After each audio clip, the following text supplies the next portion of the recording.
예, 여러분 안녕하세요. 자, 오늘은 그 현대 소설론의 그 5번째 시간 사건과 플롯에 대해서 한번 공부를 해보도록 하겠습니다. 우리가 이제 사건이라고 하는 건 이제 영어로 이벤트라고 이야기를 하죠, 이벤트. 근데 보통 이벤트는 사건이란 말고 행사라는 뜻도 있습니다. 이제 보통 이제 용어에서는 사건이라는 뜻으로 쓰이는 거죠. 그래서 이 사건은 뭐냐? 일어나는 일이죠. 일어나는 일. 그걸 사건이라고 합니다. 여러분 교재로 90페이지에 보시면 나오죠.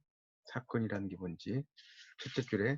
그래서 거기 셋째 줄에 보면 하나의 사태로부터 또 하나의 사태로 변화가 이루어진다. 자, 이때 사태라는 건 상황을 가리켜 상황. 시츄에이션이죠.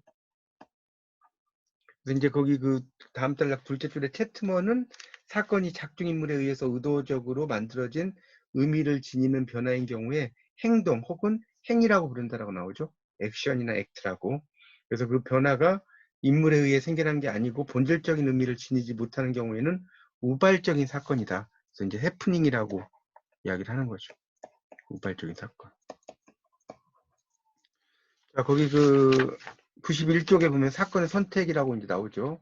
그래서 거기에 이제 보면 이제 그 작가란 사람은 소설을 쓰면서 주제에 적합한 사건을 선택한다. 자, 감자에 대해서도 나오죠. 복녀가 어떻게 변하는지 이런 것들이 이제 나오죠. 그러니까 그 우발적인 사건 같은 경우는 이제 갑자기 일어나는 거죠. 그런 것들이 나오게 됩니다. 그래서 이제 이 체프먼 같은 사람은 행동이나 행위, 인물의 의도적으로 행동해서 의미 있는 변화를 만드는 경우, 이게 이제 사건이라는 거예요. 인물이 의도적으로 행동을 해서 의미 있는 변화. 이런 걸 만들었을 때라는 것입니다. 92쪽에 이제 보면 뭐 이제 또 김동인에 대한 이야기가 쭉 나오는데 한번 읽어보시고요. 하여튼 이 복녀는 가난하지만 어떤 엄한 규율 속에, 엄한 가율이라고 하죠. 가율, 집안의 규율, 이 속에 자랐죠. 그러다가 이제 동네 호라비에게 시집을 가요. 호라비에게 시집을 가고, 그 다음에 이제 그 뭡니까 송충이를 자비를 가죠. 송충이. 그러다가 이제 감독과 부적절한 관계가 생기고, 그다음에 이제 그러다가 이제 그 복녀가 이제 경제적인 여유가 생기고, 그다음에 다시 왕서방을 만나죠. 그래서 또 부적절한 관계가 있고, 그래서 이제 복녀는 이제 빈민굴의 부자가 되는 거죠.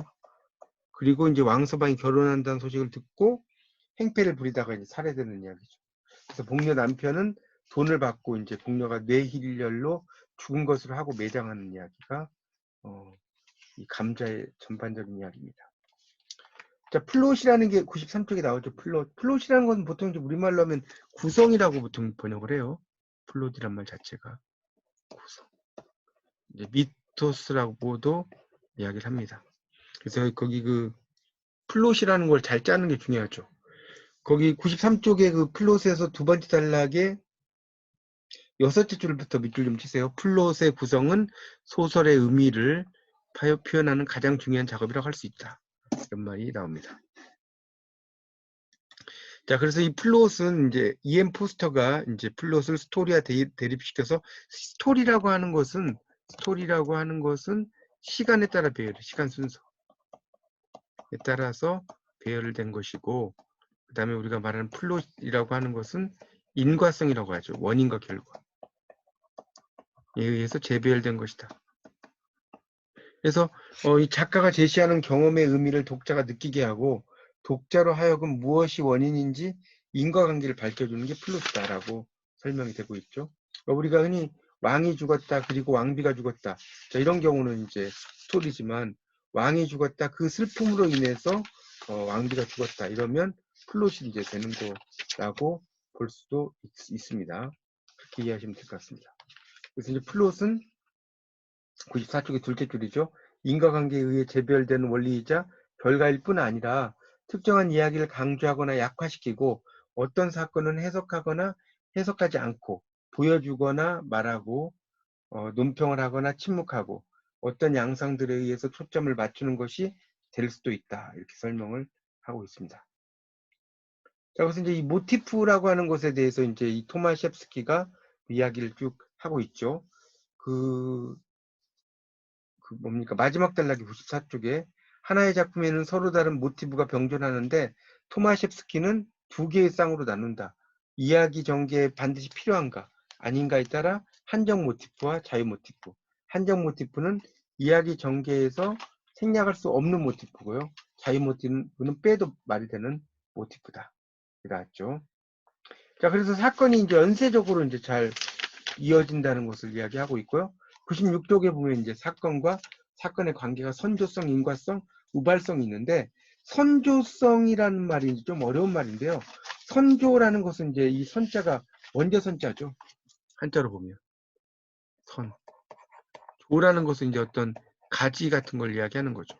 성이죠. 그러니까 이제 어떤 일어난 순서, 리니에러티라고 이야기하는데 사건이 일어난 순서대로 이렇게 서술하는 것을 선조성이라고 이야기합니다. 그래서 보통 근대 이전의 소설은 대부분 선조성을 가지죠. 왜냐면 이 고소설을 보면 주인공이 탄생을 해요. 그러다가 성장을 해요. 그러다가 고난을 받고 성취를 하고 뭔가를 보여주고 그러니까 시간의 순서죠.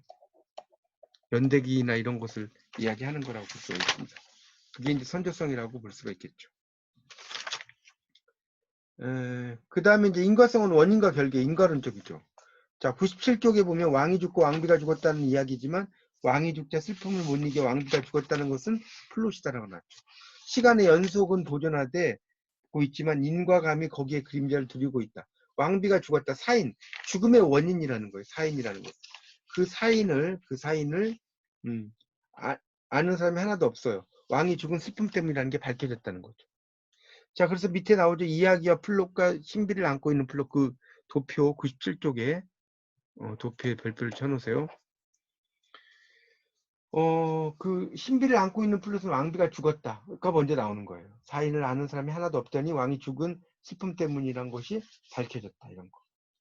그런 걸 이야기합니다. 그러니까 우리가 그 선조성과 이런 그 선조성과 인과성이 비슷한 것 같지만 좀 다르다는 거예요. 그 밑에 나오죠. 이처럼 사건의 시간적 선후관계가 아닌 인과성을 바탕으로 연쇄시킨다는 거죠. 그러니까 인과성은 현재가 먼저 나올 수도 있고 그 다음에 과거 나올 수도 있고 이런 거죠. 선조성은 과거, 현재, 미래가 계속 나오는 거고. 같은 뺑더검이라는 작품이 나오죠. 그 98쪽에 거기 박스 바로 밑으로 가면 그래서 인용된 부분은 이 작품의 첫 장면으로 주인공 나가 결혼한 후에 짐을 정리하러 집에 왔다가 아버지의 치부책인 큰 책을 보게 되는 대목이죠. 그리고 이 책에서 우연히 돌아가신 아버지가 고았던 체육분이라고 써놓은 사진을 발견합니다. 그래서 이제 아버지가 약장수 공연에 열을 올리고 뺑더거멈의 역할을 하던 여자를 보고 패춘했다. 그 이유가 사실은 북에 두고 온 첫 부인 체육분과 그 여자가 비슷하게 생겼기 때문이라고 하는 것을 깨닫는 것이 플롯이라는 거죠. 뭐 그런 식으로 이야기를 쭉 하고 있습니다. 그래서 우리가 인과성도 이제 중요하지만 그 우발성이라고 하죠. 우발성, 우연성이라고도 하고요. 이제 영어로 contingency라고 그래. contingency.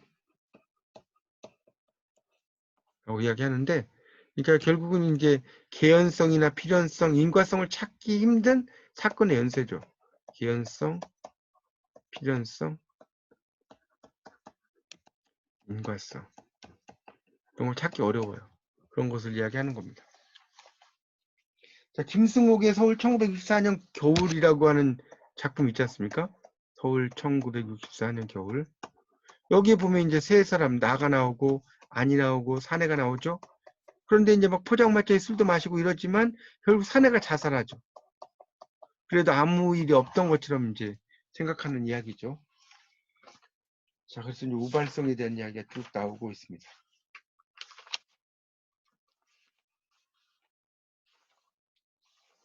자, 그래서 이제 거기 그 99쪽에 보면 그 가능성, 개연성, 필연성이라고 두 번째 단락에 6줄 나오죠. 이런 게 상당히 중요하다. 우발성에 대한 이야기 나오고요. 그 다음에 100페이지 넘기시면 사건과 이야기의 선의 관계에서 구성적 사건과 보충적 사건이라고 나왔죠. 그래서 거기 그 5째 줄부터 밑줄 치세요. 스토리 전체를 앞으로 진행시키면서 동시에 다른 사건까지도 이끄는 필수적이고 중요한 사건을 구성적 사건이라고 한다. 자, 전체 문제가 없는 것은 보충적 사건이라고 한다. 그런 거. 그 다음에 이제 그 뭡니까? 만세전이라는 염상접의 작품이 101쪽에 나오죠? 이건 뭐 여러 번 이야기했지 않습니까? 여로형 플롯이라고. 여로형 플롯. 관찰한다. 이런 이야기가 쭉 나오죠? 그래서 이제 그 동경 유학생인 내가 기말도 시험 도중에 아내의 이독하다는 정보를 받고 귀국한 이야기인데 바로 가는 게 아니라 여기저기를 다 들려서 가는 이야기죠. 그런 내용이 쭉 설명이 되고 있습니다. 뭐 이 정도로 일단 설명을 좀 하고요. 나머지는 다음 수업 때 또 강의를 하도록 하겠습니다. 자, 이상 마치겠습니다. 감사합니다.